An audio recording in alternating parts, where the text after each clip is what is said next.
Meus queridos, boa noite, a graça e a paz do Senhor Jesus. Amém. Queridos, que culto maravilhoso esse que podemos prestar ao Senhor, cantar louvores que engrandeçam ao nome do nosso Deus. Ouvimos a palavra do Senhor, por isso, queridos, nessa noite que o Senhor venha falar profundamente ao seu coração. Abra o seu coração para tudo aquilo que o Senhor tem a falar por meio da sua palavra. Nós estamos já quase encerrando o livro de Filipenses. Eu quero convidar os irmãos ainda a abrir sua Bíblia, Filipenses, no capítulo de número 4, e eu farei a leitura dos versículos 2 a 9. Filipenses, capítulo 4, versículos 2 a 9. Mesmo assentados, os irmãos estejam agora com as suas mentes voltadas à leitura da palavra do Senhor. Filipenses, capítulo 4, versículos 2 a 9. Diz assim a palavra do Senhor: rogo a Evódia e rogo a Sintique, pensem concordemente no Senhor. A ti, fiel companheiro de jugo, também peço que as auxilies, pois juntas se esforçaram comigo no Evangelho, também com Clemente e com os demais cooperadores meus, cujos nomes se encontram no livro da vida. Alegrai-vos sempre no Senhor. Outra vez digo, alegrai-vos. Seja a vossa moderação conhecida de todos os homens, perto está o Senhor. Não andeis ansiosos de coisa alguma, em tudo, porém, sejam conhecidas diante de Deus as vossas petições, pela oração e pela súplica, com ações de graças. E a paz de Deus, que excede todo o entendimento, guardará o vosso coração e a vossa mente em Cristo Jesus.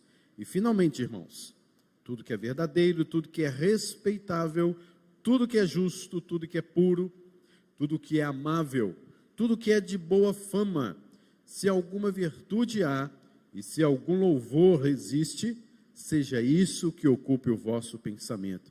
E o que também aprendestes e recebestes e ouvistes e vistes em mim, isso praticai.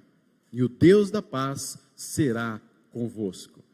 Senhor, obrigado pela tua palavra, que o Senhor se revelou a nós, que o Senhor mostra, Deus, a nós a tua plena vontade para que a cumpramos à risca, e que o Senhor esteja, Deus, falando aos nossos corações e transformando o nosso viver por meio da tua palavra, em nome de Jesus. Amém, Senhor.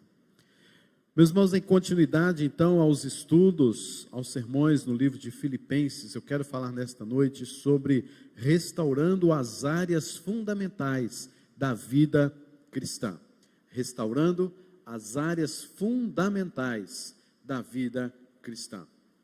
Quando nós olhamos para esta carta, para este capítulo, Paulo começa já a trazer para nós algumas conclusões e aplicações práticas. E Paulo tem esse costume em suas cartas de colocar primeiro as coisas doutrinárias, teológicas, para depois colocar as coisas práticas aos seus leitores. Não que não haja prática ou praticidade no início de sua carta, e não que não haja teologia ou doutrina nos finais de sua carta. Mas aqui a gente já começa a ver a praticidade de tudo que Paulo vem ensinando, mostrando e demonstrando àqueles irmãos nos primeiros capítulos. Neste capítulo de número 3, que vimos na semana passada, Paulo está enfrentando algumas questões que vieram de fora para dentro da igreja. Alguns hereges, alguns ensinadores que vieram negando o evangelho de Cristo Jesus. Pelo menos dois grupos. Aqui nós identificamos como os libertinos, que eram aqueles que pregavam satisfação dos prazeres carnais, sem que isso afetasse a vida espiritual. Eles tinham aquela noção de que, já que eu fui justificado por Deus, eu posso viver a minha vida de qualquer maneira. Então isso não é uma doutrina, além de falsa, não apenas nos nossos dias, mas também um ensinamento desde os primeiros séculos, algo extremamente diabólico. E sabemos que se somos justificados, como já lemos em Romanos capítulo de número 6, não podemos viver na prática do pecado, nós os que para ele morremos.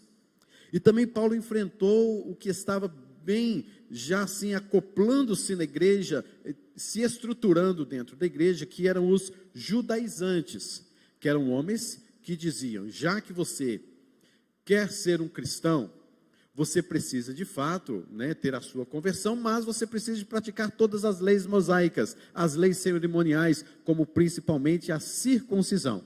Então, já que você é um crente, já que você faz parte das promessas de Deus, você tem que ser circuncidado, como diz a lei. E Paulo vem caindo contra isso, dizendo que tudo isso eram sombras, eram apenas sinais daquilo que estava por vir e que não podemos mais viver naqueles sinais daquela maneira, já que vivemos em Cristo Jesus.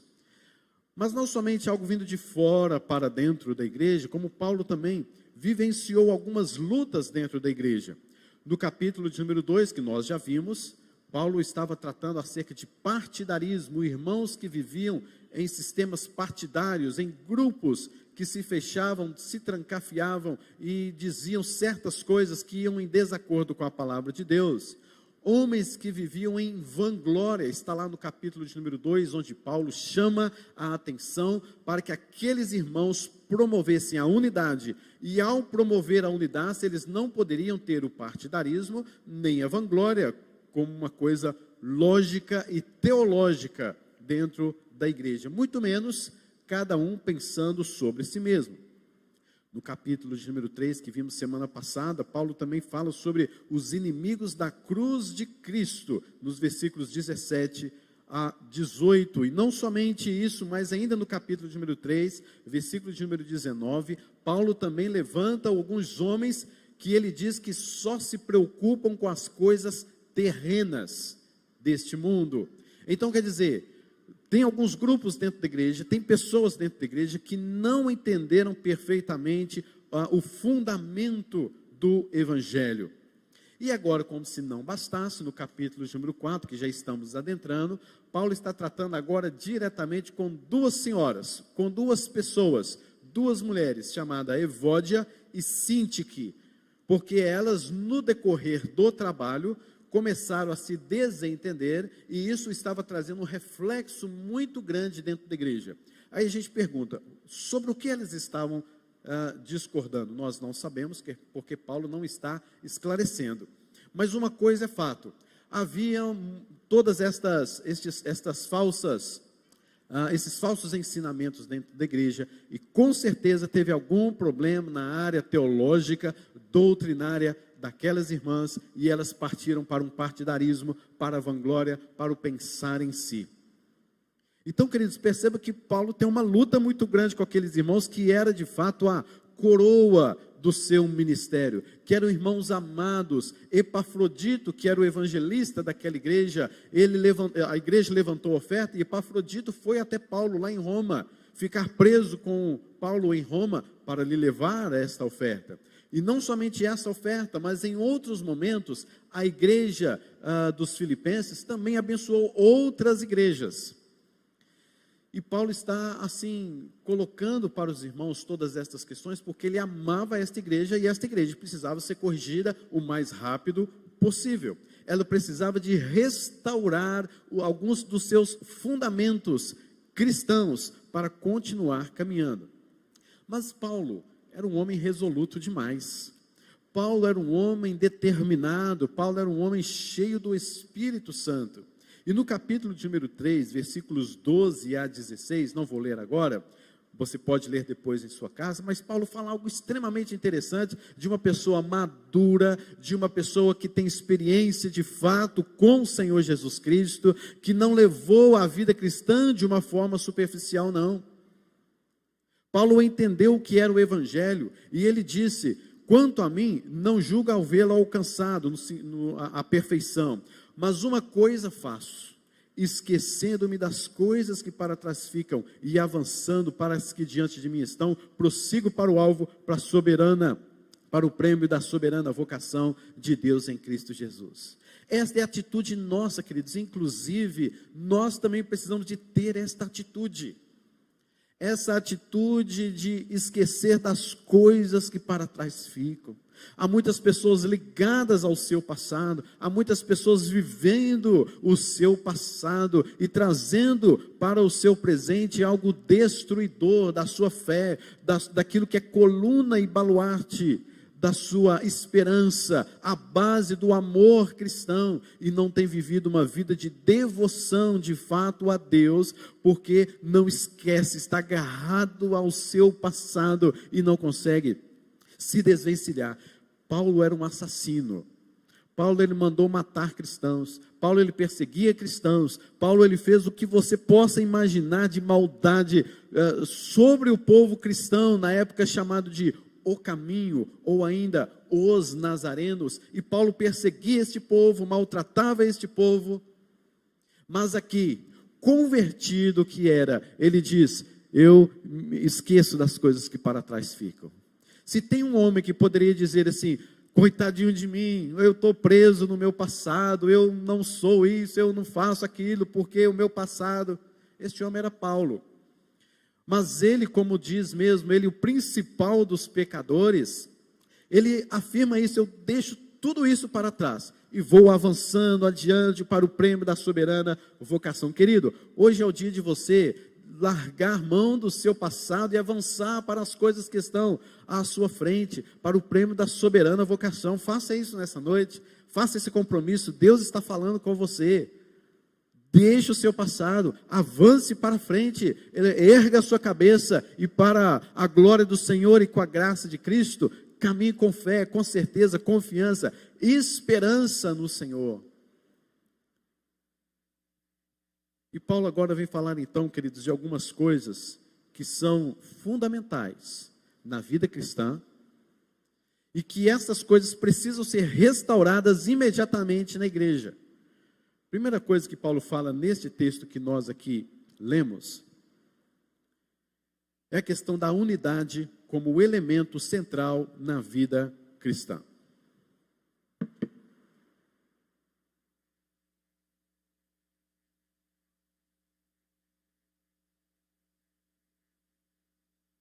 Às vezes a gente tem que molhar um pouquinho as palavras, né? Para ficar mais tranquilo. O Chico vai abrir um copo d'água ali para mim. Versículos 2 e 3, acompanhe comigo a leitura.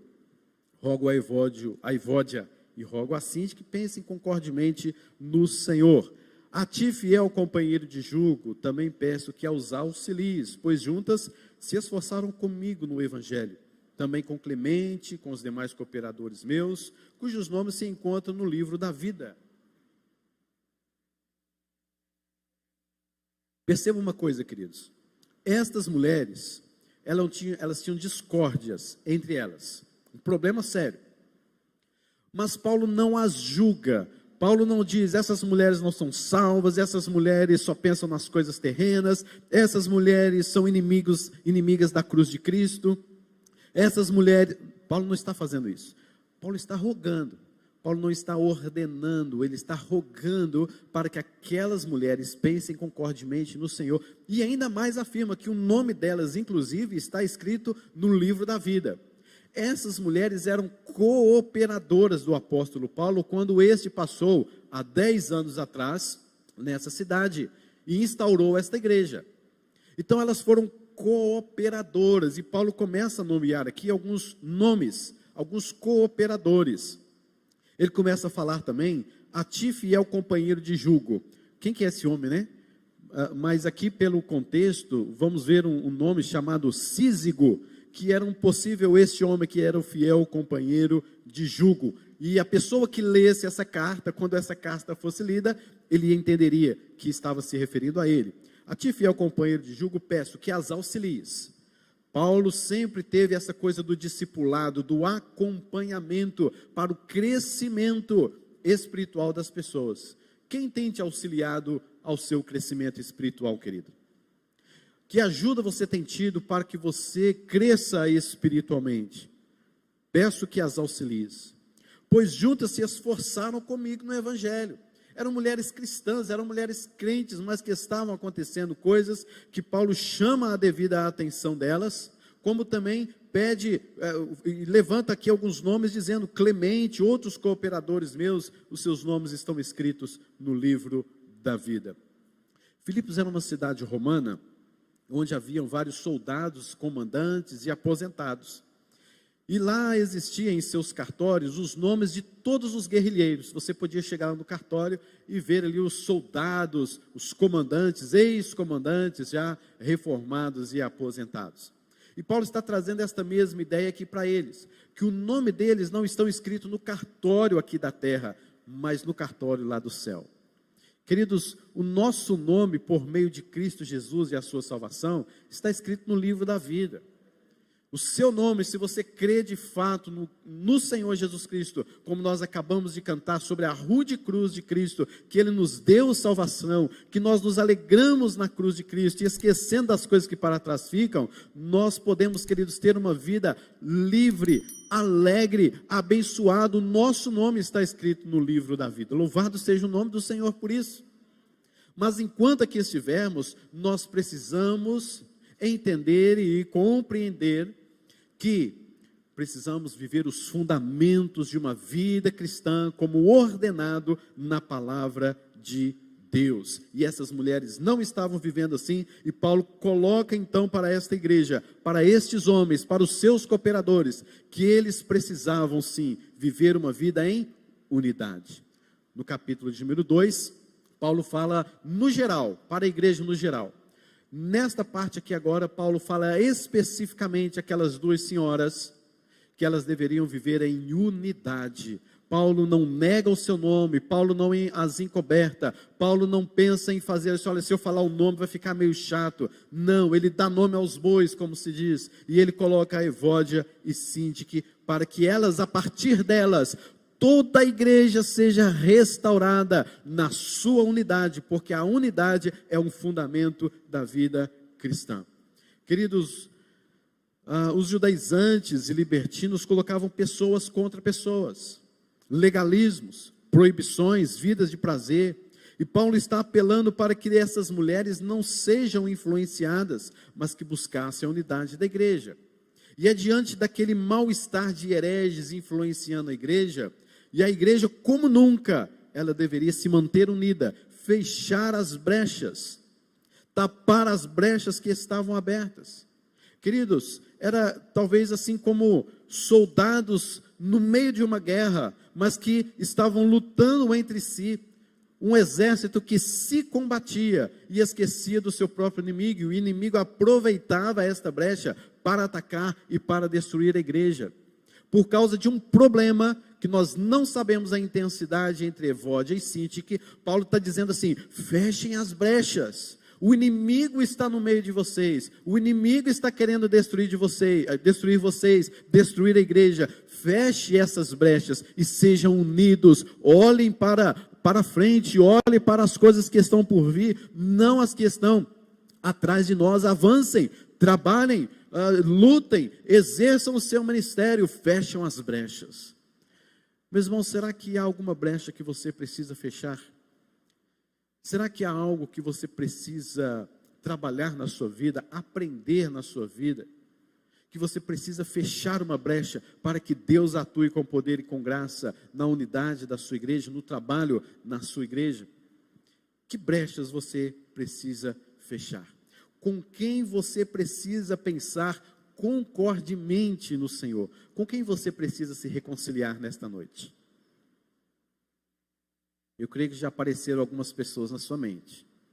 Eu creio que alguma circunstância, algum problema já veio à sua mente. É necessário a reconciliação, é necessário, porque isso é fundamento da vida cristã, sobre o qual a igreja deve caminhar fervorosa e firmemente na rocha. Segunda área, queridos, que Paulo nos mostra que devemos restaurar, buscar a restauração, pois estas coisas são fundamentos de uma vida cristã. Primeiro é a unidade, o mesmo pensamento, pensar concordemente no Senhor. Isso precisava ser restaurado porque a igreja estava sendo atacada por hereges e a igreja estava escancarada às suas brechas para o inimigo agir. Então, feche essa brecha. A segunda coisa, alegria e moderação. Observe comigo os versículos 4 e 5. Alegrai-vos sempre no Senhor. outra vez digo, alegrai-vos, seja a vossa moderação conhecida de todos os homens, perto está o Senhor. Alegrar no Senhor. A alegria era necessária por causa da situação da igreja. E os libertinos estavam pregando uma alegria fora da igreja, fora da doutrina da igreja. Eles estavam dizendo, isso aí para você aprender isso aí, não fica aprendendo acerca desse Jesus aí toda a vida não. Aproveita a sua vida sem negar a sua vida com Deus. Tenha alegria e satisfação nas coisas deste mundo que Deus criou. Mas não perca o seu relacionamento com Deus. Este, queridos, é um pensamento também dos nossos dias, para muitos crentes que querem viver uma vida mundana, uma vida conforme o mundo, uma vida de pecado, uma vida para si mesma, pensando que podem continuar com o mesmo relacionamento espiritual com Deus. E isso traz tristeza. O que Paulo está falando é o seguinte, se vocês forem viver de acordo com estes homens, vocês vão estar tristes, vocês não terão, Deus não dará a mesma alegria para vocês. Então, abandone esse tipo de pensamento e alegrem-se somente no Senhor. No Senhor há prazer, no Senhor há alegria. Se alguém, querido, procura se satisfazer nas coisas do mundo, nos prazeres da carne, da paixão, querido, larga a mão disso, viva para o Senhor, satisfaça-se no Senhor, alegre-se no Senhor. Paulo diz aqui uma ordem, alegrai-vos. Paulo diz uma constância, sempre. E Paulo diz onde ou em quem devemos firmar a nossa alegria, no Senhor. É no Senhor que a nossa vida, que a nossa força está firmada. O Senhor é o rochedo da nossa salvação. O Senhor é o nosso Redentor, o nosso Salvador, o Deus Emanuel, está sempre conosco. É aquilo que o salmista diz, eleva os olhos para os montes, de onde me virá o socorro? O meu socorro vem do Senhor, que fez os céus e a terra. Alegrai-vos sempre no Senhor. A igreja, querido, se abatia, se entristecia, perdia o ânimo. É uma terrível expressão, uma terrível característica da igreja, querido, é quando há uma igreja triste. Você já entrou numa igreja triste? Eu já. Por algumas vezes, e várias vezes. Uma igreja triste, parece que oprimida, parece que não expressa a alegria do Senhor. Parece todo mundo preso, todo mundo assim, parece que vai acontecer alguma coisa, parece que tem alguma opressão na igreja. A igreja não vive a alegria no Senhor. O momento de louvor, de adoração, às vezes é um momento triste, pesado. O momento da entrega das ofertas, dos dízimos, que alegria, queridos. Deus ama quem dá com alegria, não é isso que diz lá em Coríntios? E a gente vem com a tristeza no olhar, né? Às vezes assim, e às vezes você entra numa igreja triste, você não recebe aquela alegria do Espírito Santo, porque parece que está acontecendo alguma coisa naquela igreja. Meus irmãos, alegrai-vos sempre no Senhor. Olha o que o salmista diz no Salmo 122, no versículo 1, o que ele diz lá? Alegrei-me quando me disseram, o quê? Vamos à casa do Senhor. Alegria, queridos. Alegria tem que estar estampado no rosto e também no coração, na alma do crente, porque ele sabe que a alegria do Senhor é a sua força. Ele não pode perder a sua alegria em momento nenhum, porque ele se alegra no Senhor, mas muito perde o prazer, a alegria de dizer isso. Alegrei-me quando me disseram. Às vezes é um peso vir à igreja, às vezes é um peso participar da vida cristã, e entendemos, queridos, que o legalismo, que o judaísmo, que o puritanismo, que tantos outros ismos por aí afora, trazem um peso de morte para a igreja. E perdia-se o prazer na vida cristã, e Paulo está reagindo contra isso, porque a vida cristã é uma alegria, é um prazer abundante. Não é você se satisfazer nas coisas do mundo, como os libertinos pregavam, mas se satisfazer no Senhor, alegrar no Senhor, na sua casa, na sua família. Olha a família que você tem. Se não fosse o Senhor que estivesse ao nosso lado, como lemos no início, Israel que o diga. E olha a família que você tem. Quantas situações você já passou no ano de 2020 e você está aí. Alegre-se no Senhor. Eu sei que muitas tristezas, muitos passaram, muitos estão passando, como a nossa irmã Jesuína. E muitas expectativas no nosso coração de cura, como o nosso irmão Idelfonso, em nome de Jesus, que Deus traga cura. Mas, queridos, nós sabemos que não são momentos fáceis, mas vamos nos alegrar a si mesmo no Senhor, porque o Senhor é a nossa força. Alegrai-vos sempre no Senhor. Paulo não está dizendo para que ele se alegrasse de qualquer alegria, mas no Senhor sempre. Queridos, as circunstâncias não devem roubar a alegria abundante que temos no Senhor. Muitas vezes, circunstâncias retiram a nossa alegria mais do que pessoas.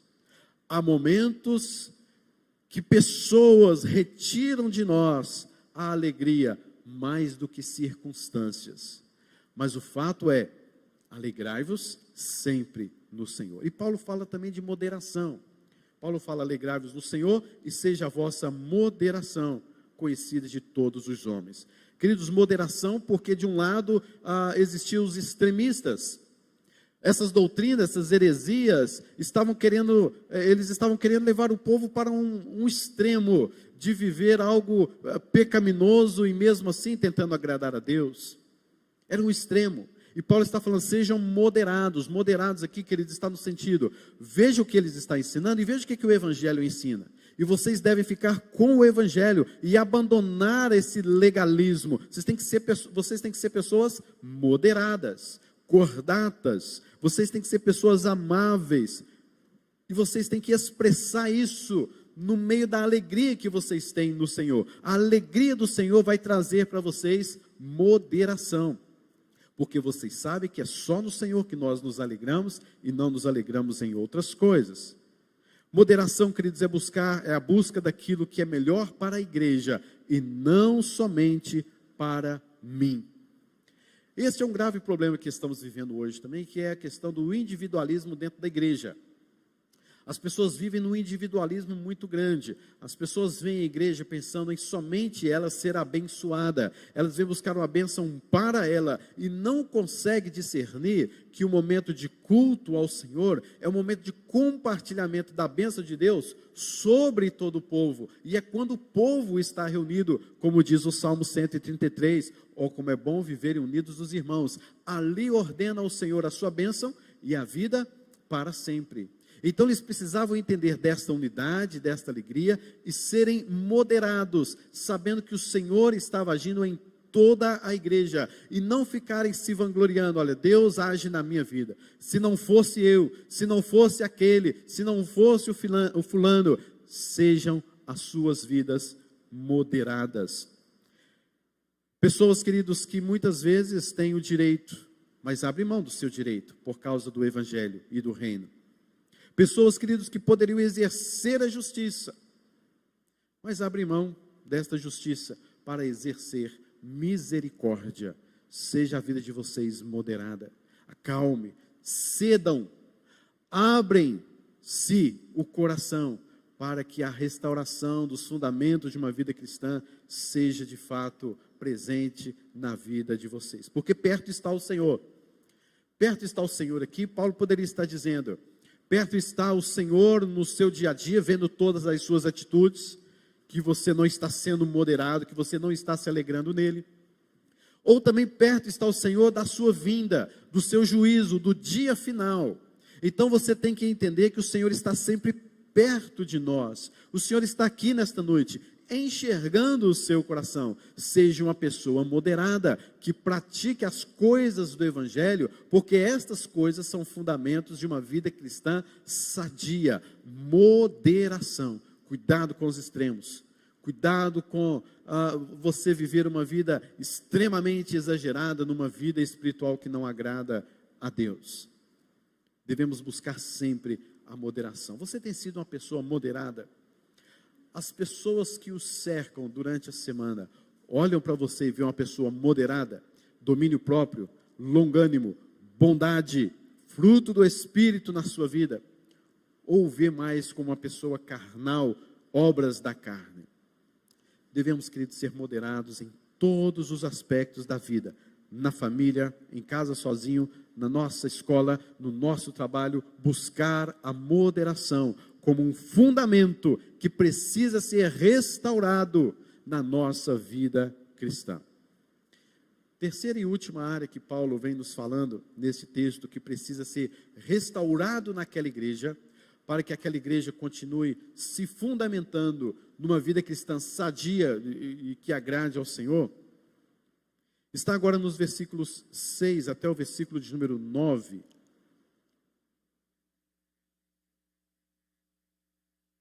Onde Paulo fala sobre a paz. Aqueles irmãos precisavam de paz. Paz espiritual, paz emocional, paz relacional, paz com Deus.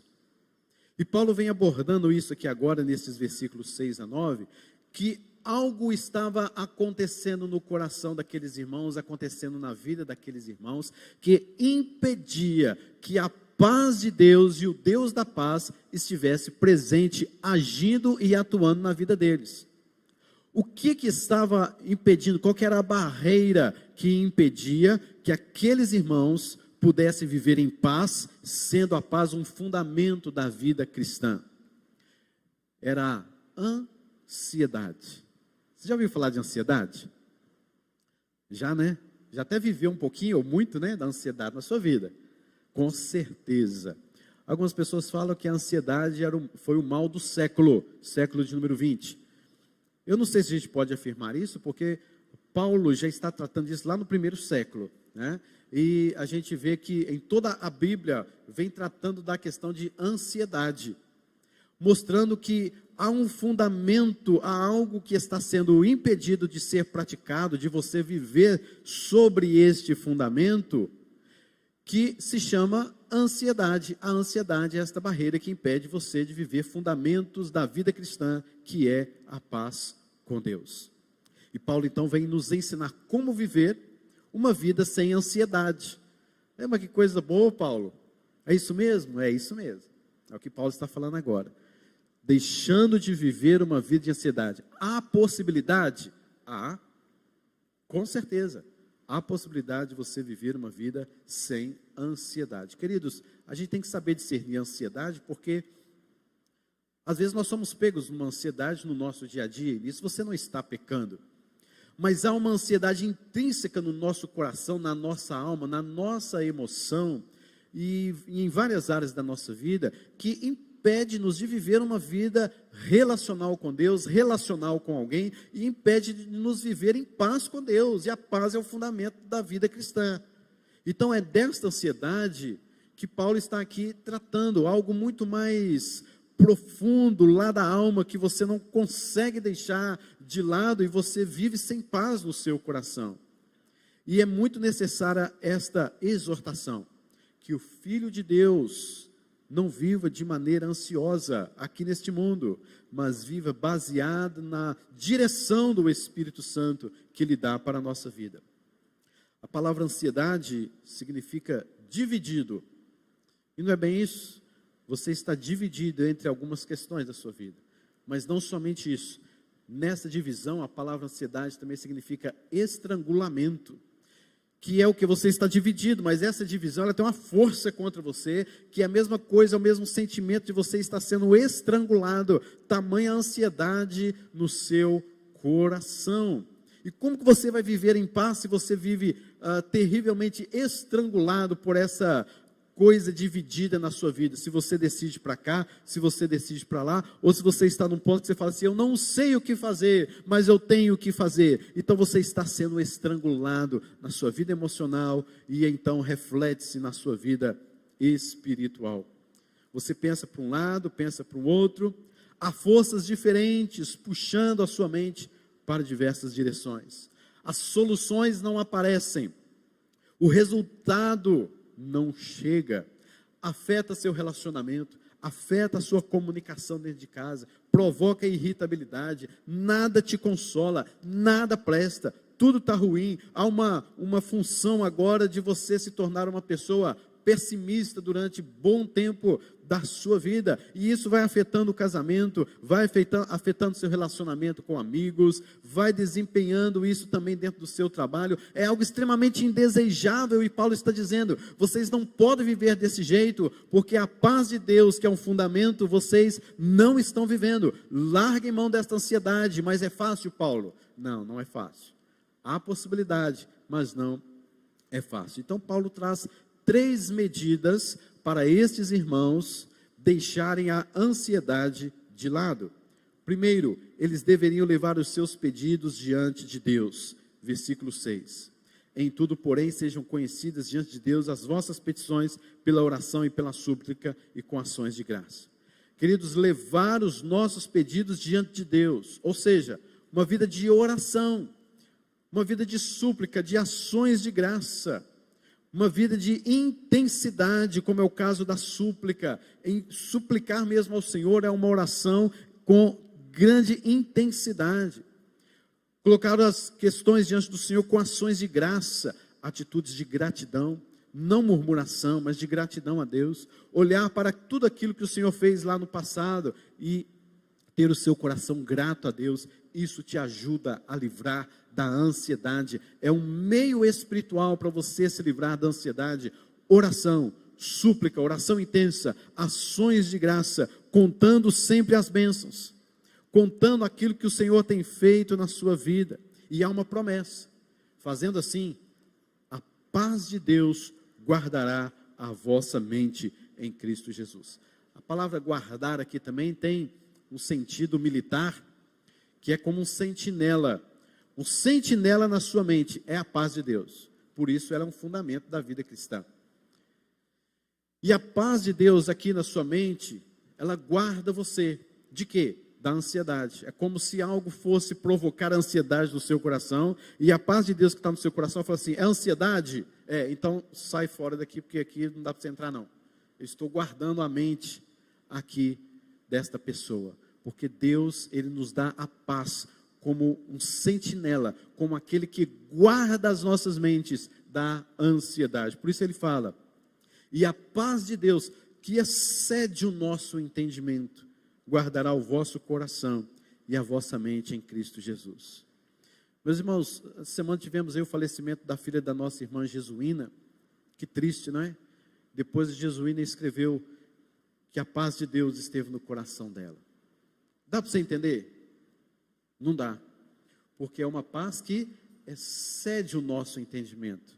As circunstâncias acontecem, vêm nos destruir, os problemas, as aflições, as coisas, mas lá você firme com Deus, você tem paz com Deus, e esta paz excede o entendimento. Não há como você entender. Era para você estar destruído, era para você estar num calabouço, era para você estar num estado terrível, mas a paz de Deus, ela excede ao seu entendimento e ela guarda a sua mente. Por isso, coloque diante de Deus os seus pedidos, abra o seu coração. Senhor, eu preciso resolver sobre isso e eu não sei resolver. Abra o seu coração, queridos, na presença do Senhor, e Ele com certeza te susterá com a paz em seu coração.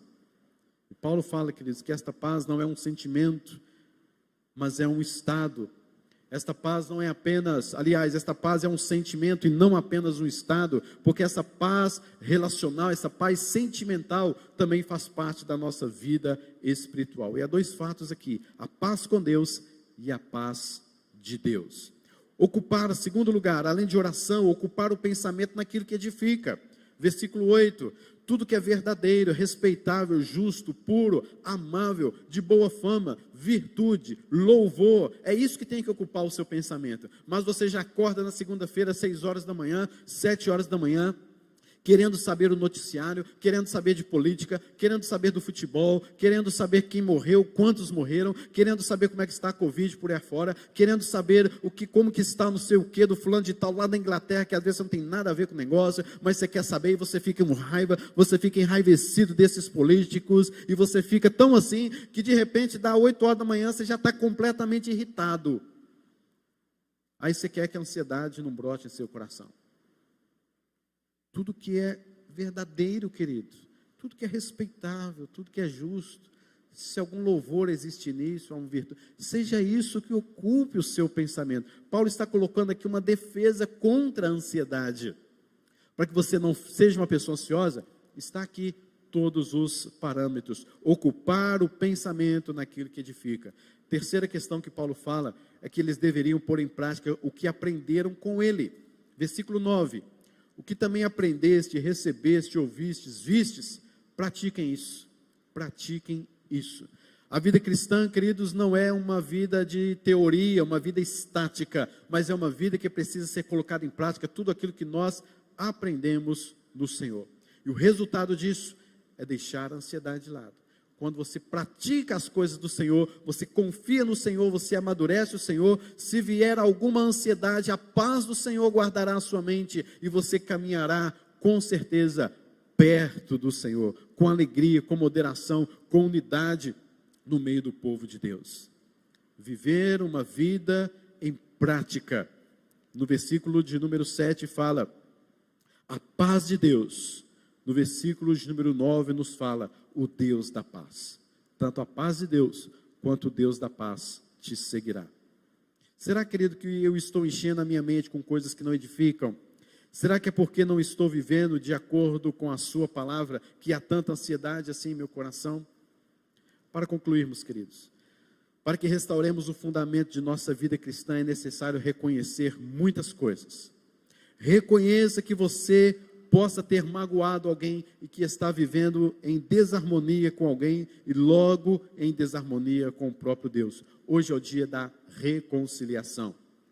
Base para o crescimento de uma vida cristã madura. Em que você tem depositado a sua alegria? Em que de fato você se alegra? Porque nós muitas vezes nos satisfazemos e nos alegramos com coisas muito passageiras. Lembre-se, em terceiro lugar, que o Senhor está perto, vendo e contemplando todas as coisas. Por isso, viva uma vida de moderação, misericórdia, santidade. Tudo que venha a fazer os homens, eles vejam a sua posição, o seu princípio e glorifiquem a Deus o Pai que está nos céus, como o próprio Jesus Cristo nos diz em Mateus capítulo número 5. E trate, queridos, de sua ansiedade. Trate biblicamente da sua ansiedade. Entregue ao Senhor tudo aquilo que puxa você para baixo e exclua da sua mente tudo aquilo que alimenta e o leva a um estado de ansiedade, como, por exemplo, esquecendo das coisas que para trás ficam. Esse já é um bom caminho para você. Esse já é uma boa ordem para você. É uma boa orientação bíblica fundamental para que você viva uma vida sem ansiedade. Esqueça do passado, busque as coisas do Senhor lá do alto e não as que são aqui da terra. E que a paz de Deus e o Deus da paz preencha as nossas mentes e os nossos corações. Amém? Que Deus nos abençoe. Quero orar por você nesse instante. Se você deseja esta oração, feche seus olhos também e, de acordo com o que eu estiver orando, coloque agora, em nome de Jesus, a sua ansiedade nas mãos do Senhor. Abra o seu coração, mas fale mesmo, fale tudo que você tem que falar com Deus. Se você precisa de paz, este é o momento também de você orar. Se você precisa de alegria, se você precisa de moderação, se você precisa de reconciliar-se com alguém, querido, coloque tudo isso nas mãos do Senhor, nesse instante, em nome de Jesus.